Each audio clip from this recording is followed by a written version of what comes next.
Olá, professor, tudo bem? Vou começar aqui mostrando as especificações do computador. Eu continuo usando o 59400F, esse de RAM, DDR42666.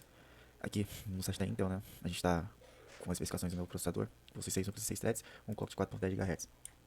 O exercício 1 é pra gente fazer o algoritmo de Mana-Penelli, que basicamente é a ideia de um cliente servidor, que tem uma região crítica, né? Nesse caso seria uma variável global, que é o counter, que a gente tem que evitar, na verdade garantir, a exclusão mútua dessa região, dessa variável, para que os clientes não atualizem essa variável ao mesmo tempo, né? Para evitar a ideia de condição de corrida. Então aqui a gente está com o número definido de interações, né? Na casa de bilhões, a gente define 1 bilhão. E nesse caso, então, cada thread vai fazer 500 milhões de requisições, né? Porque a gente vai ter 2 clientes, que são 2 threads. Aqui é a nossa variável compartilhada para representar essa região crítica do algoritmo, né? Que é baseado no cliente servidor. Aqui é a nossa função cliente, que tem a variável local, com o nome local mesmo, que vai armazenar nela o valor atual, essa variável global, para daí ela fazer um incremento e depois printar, né? Então a gente vai armazenar, incrementar essa variável local e salvar o valor dela na variável compartilhada, né? Que vai fazer um sorteio de um número inteiro, qualquer número inteiro, só como é o resto dividido por 2, assim vai garantir que esse zip seja 1 ou 0, né? Pra gente ter um controle visual no terminal. Aqui o servidor, a gente colocou a ideia do servidor também, mesma coisa pro sleep, só que ele não vai fazer incremento nenhum, ele só vai printar o atual valor da variável compartilhada, né? A gente vai usar o pragma, a gente não usou o pthread, a gente vai usar o PNP. Então a gente vai fazer a diretiva, a gente vai processar esse for paralelamente, né, com o número de threads, só que aqui o número de threads vai ser mais um, porque a gente vai ter 2 clientes, né, que a gente definiu aqui 2 clientes, esse mais um é pra gente ter mais um processo que seria o servidor. Então se os IDs forem menor que o número de threads, por exemplo, nesse caso é 2, né, mas por ideia de 4 que já vai vir, 0, 1, 2, 3 vão ser clientes, e se for o ID igual ao número de threads seria 4, né, possivelmente vai ser a ideia do servidor, então ele vai rodar a função de servidor. Aqui já é o sem controle, né, então a gente vai rodar aqui agora. Aqui já dá pra gente ter uma ideia, né? Como tá bagunçado sem controle, né? Que já tem uma ideia de condição de corrida que aconteceu desde o começo. Mas aqui já é bem drástico, né? O cliente 1 tá com 11, o cliente 1 tá com 12, 13, 14. O cliente 0 ainda tá com 6, ele armazenou 6. O servidor tem a ideia de 6. Enquanto o cliente 1 aqui tem 15 e 16, né? E depois ele tem a ideia de 17, ou seja, tudo bagunçado. O valor não tá sequencial, viu? Agora com 4 threads. A mesma coisa aqui. O cliente 1 teve 3, o cliente 0 tava com 4. Aí o servidor pegou a ideia do 4, só que o cliente 1 pegou a ideia do 5, o cliente 3 ainda estava no 3. Ele não recebeu essa atualização, né? Ele armazenou e os outros 2 clientes atualizaram e ele ainda estava com a ideia de 3. Mesma coisa aqui, ó. 0 e cliente 2 atualizaram a variável quando era 2 ao mesmo tempo, né? Um colocou, o outro também colocou. Acabou printando 3. Não teve aquele controle. Que agora a gente vai colocar um controle para o critical, né? A gente vai colocar essa diretiva. O código é o mesmo, né? O que adicionou nas duas regiões críticas que a gente considerou foi o OpenMP Critical, né? Que ele garante que apenas uma thread execute essa região crítica que a gente está criando através dele também, né? O compilador vai entender agora que é uma região crítica e ele vai garantir, não só o compilador, mas também o OpenMP, vai garantir que apenas uma thread acessa essa região e faz atualização da variável. Aqui, ó, a gente já pode ver que está sequencial. O servidor, obviamente, como ele não faz no incremento, ele vai repetir o valor do último cliente, né? No servidor a gente também colocou o PNP Critical porque a gente tem que garantir que quando ele for printar, pegue o valor do counter e ao estiver lendo, nenhuma outra variável esteja atualizando ela, né? Pra ele conseguir printar o valor correto. Porque, por exemplo, como ele printou 7, outra variável podia estar colocando 8 e 9 e ele ainda está imprimindo um valor bem atrasado. A gente pode fazer de um jeito diferente, que é usando também da biblioteca OpenP, né? O OpenP Block, né? Que é uma ideia de semáforo do OpenP e a gente consegue também controlar a região crítica. Nesse caso a gente não usa o Critical, né? A gente faz a implementação mais na unha ali, vamos falar assim, né? Aí agora a gente já tem a ideia do pré-protocolo e do pós-protocolo. A gente seta essa variável global lock, né, que será o semáforo binário para controlar as threads aqui. A gente seta ele aqui, o lock, e aí a gente define que só aquela thread vai acessar a região crítica agora, né? E aí acessar e printar, a gente desbloqueia esse lock. Aí fica livre para outra thread fazer o lock e o unlock depois. É a mesma ideia do semáforo do pthread, do JavaThread, só que aqui a gente fez o OpenP. E a gente também colocou a mesma coisa aqui no server, né? E essa função, ela seta o lock também, dá um unset no lock, que é a ideia do pré-protocolo e pós-protocolo. Mesma coisa. O servidor pega o último valor do counter e os prints são sequenciais. Não tem nenhum problema. Com 4 threads agora aqui.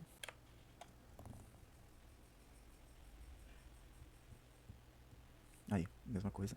Os valores que repetem é porque o servidor está pegando o valor atual e printando. Agora vamos ao exercício 2, que é a continuação do jogo da vida, né? Só que agora a gente vai mudar o jeito de contar as células vivas de cada geração. Então, vou apenas citar as mudanças, né, que a gente teve que fazer para se adequar ao propósito do exercício, porque o código continua realmente o mesmo, né? Não teve outras mudanças assim além disso. Vamos lá. A gente continua com o tabuleiro de 2048, né? N por N. E vamos fazer também de 2.000 gerações. Só que o vídeo não ficar muito longo, assim que ele bater 51 células vivas, que é o padrão dele, que por volta de 467, 468 ele faz isso. Então vamos rodar até os 500 células vivas, né? Porque realmente com o Critical eu senti que ficou um pouco mais lento. A gente vai ver aqui durante os testes, né? O total cells, né? É a variável global que vai armazenar células vivas de cada geração, né? É na verdade o contador ali, que antigamente era local do escopo da função, só que agora a gente tornou ela global, né? Pra estimular ali a condição de corrida. E o Critical Times aqui é uma matriz N por N, na verdade gerações por número de threads, que a gente armazenar o tempo de cada laço para realizar a conta de células vivas, né? Pra depois a gente ter uma noção do tempo global médio Então, a gente fez o teste apenas colocando o Pragma OpenMP Critical, porque na versão final do exercício 1, né, a gente fazia a soma do Total Cells, a conta, na verdade, né, do Total Cells, nesse trecho de código, então a gente optou por apenas colocar o OpenMP Critical. Realmente funcionou, o tempo, tudo mais, ficou a mesma coisa, com relação a esse de agora que a gente vai rodar. Com relação ao da atividade 1, ficou bem mais lento, porque o Critical ele faz com que apenas uma thread execute essa região crítica que a gente definiu como a soma do número de células vivas, né. Como o objetivo também é a medição de tempo que levou, então a gente optou por fazer aqui fora, dentro da mesma função, né, de calcular a próxima geração, só que, uma vez a gente vai considerar esse for, a gente vai considerar um novo for, e, né, a gente pega o start time, que é tipo double, pra gente começar, o openpget w all time, que é pra gente pegar o tempo inicial, a gente usa o parallel for no thread novo. Aqui, cada thread vai acabar criando novas quantidades de threads definidas ali pra fazer esse for. Por mais que tá criando mais threads, por exemplo, a gente tá usando 8, depois acaba criando mais 8, vamos falar assim, entre aspas, não teve mudança tão drástica assim de tempo, né, porque a gente tem uma versão 2 ali que a gente considera apenas realmente as 8 threads definidas no começo, então assim, não teve a diferença, né, a gente vai ver posteriormente, mas assim, o principal é aqui, né, a gente faz o for, com essas novas threads aqui, cada thread vai realizar um pedaço do laço, e aqui tá, né? O Pragma OpenMP Critical, ele vai acabar definindo esse bloco como uma região crítica e vai permitir que apenas uma thread acesse por vez essa região. E aqui tem o end time, a gente armazena cada resultado dessa diferença do final e o inicial de tempo, né? Nessa matriz que a gente falou que é direcionada mesmo para armazenar o tempo decorrido desse bloco, né? Eu senti que com Critical, quanto menos threads tu rodar, melhor vai ser o resultado. Porque como vai ser menos threads, menor quantidade de threads concorrendo para a região crítica, né? Menos assim, stop, start, stop, start, stop, start, eu senti que foi bem mais rápido, né? O serial que principalmente ficou muito rápido em relação com 2, 4 e 8 threads, né? Que é totalmente diferente com o que aconteceu com o Reduction, né? Eu senti que o Critical ele funciona melhor com menos threads rodando. Agora com 2 threads, né? Pra gente sentir a diferença.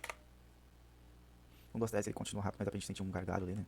Não continua tão eficaz assim.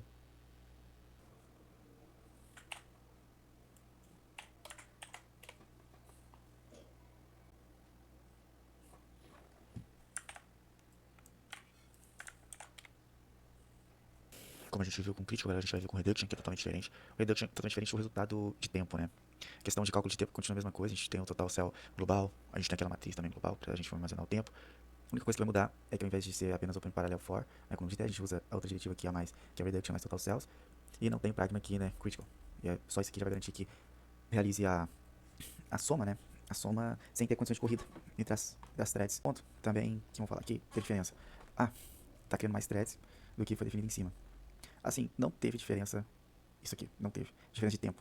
Por quê? Porque como a gente já tem número de threads e ele acaba criando mais threads, como é um processador limitado, e outro ponto também é que vai levar mais tempo de criar mais threads, essa diferença foi até que pior do que a versão 2 que a gente tem ali. Uma thread apenas. Aqui eu já senti o oposto, né?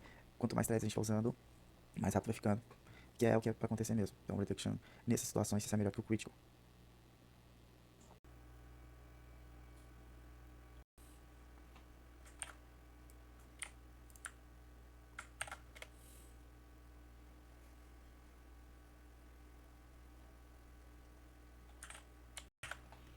Então deu pra perceber que o Reduction é muito mais rápido, né, do que o com Critical. E aqui a gente só vai mostrar rapidinho, a gente não vou rodar pra não ficar cansativo, né, o Critical não está aqui, o Critical vai estar aqui.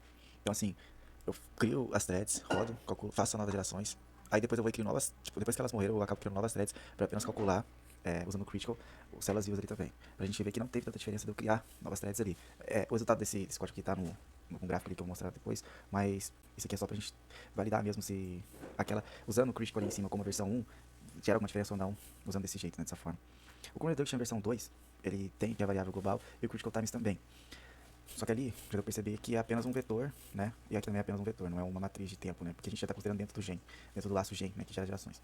Essa Cone Reduction V2, na verdade, é a primeira versão do jogo da vida. Porque quando a gente fez o projeto 1, a gente já usou o Reduction para fazer o cálculo de Total Cells, né? Então a gente continua usando a mesma coisa aqui, não tem nenhum Reduction ou Critical aqui, nenhum Pragma dentro dessa função. O Pragma mesmo com o Reduction fica aqui no primeiro OpenMP Parallel, né? Porque quando a gente já chama essa função, a gente separa as threads e tudo mais, start row, end row. Então quando a gente chama essa função, a gente já chama o reduction também, para quando ele for calcular o total cells, ele saber que ali ele ter um controle diferente, um tratamento diferente para essa variável.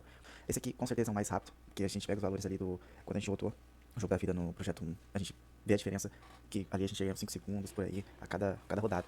Aqui já é a questão da planilha, né? A gente marcou o tempo do critical e do reduction de cada um. A gente pode ver que o critical, conforme a gente aumentando o número de threads, tanto o critical V1 tanto o critical V2, ele vai subir no tempo também total para gerar todas as duas gerações, mas o que vale mesmo é o tempo do laço. O tempo do laço aqui, ele basicamente dobrou, né? A gente dobrou a quantidade de processador, dobrou a quantidade de tempo, dobrou a quantidade de processador, dobrou a quantidade de tempo, só com o que não, que é diferente já no reduction, né? A gente acabou dividindo o número de threads. Por exemplo, a gente tinha 0.08, foi para 0.04, assim que a gente dobrou. A gente dobrou de novo, foi para 0.02, a gente dividiu, né? Pela metade do tempo, basicamente.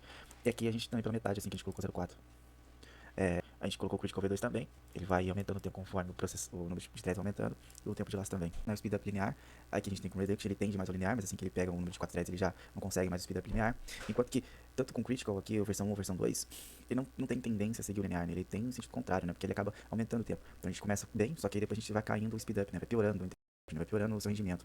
Aqui a gente tem a comparação, né, das linhas. Esse é o Critical V2.